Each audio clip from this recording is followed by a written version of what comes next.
Hello and welcome to Whimsy Creek Art. In today's video I'm going to explain a few little tips and tricks I have for getting some larger cells in your paint pours. And there's many different ways you can get larger cells, but this is just kind of a beginner, kind of a real easy beginner way. So what we're going to do is we're going to stretch those cells out to make them larger. We're going to do a stretched swipe. So right now I'm just putting a little bit of white here in the middle. All of my colors are the same consistency, just mix the same as I mix all of my paint. 1 part paint to 3 parts Floetrol, and we're just going to use some blues and turquoise and kind of some teal colors today. And so one way that I get some larger cells is I only use like this color with the in the cup. It has silicone. Only 1 or 2 colors have silicone. Both of these blues that are in the cup have 1 drop of treadmill oil each, and that is it.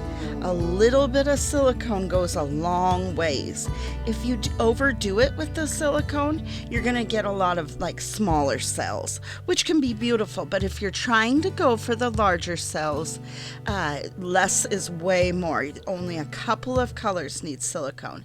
So now I'm just swiping a palette knife through, and you can see cells are popping up right away. And I'm going ahead and just swiping some of that color onto the white as well. And I set my palette knife down in the white and am swiping the white across the top of the blues.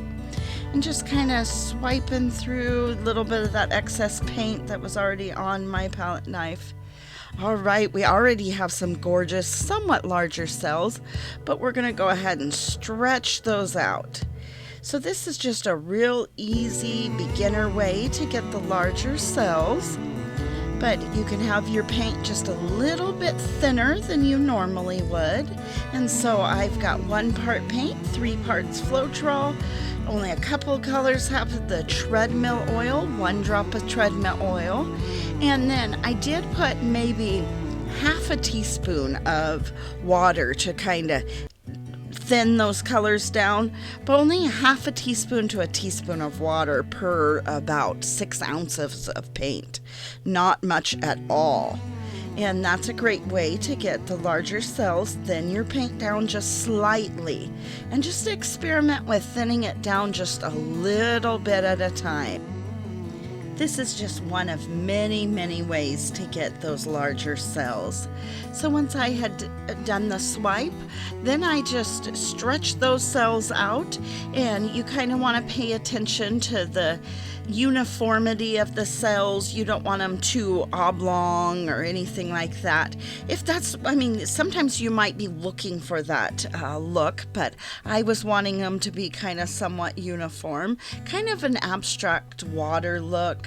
But I just tilted it from side to side, one edge, then tilted it slightly back to the center, then I just chose, either going clockwise or counterclockwise and worked my way around the canvas.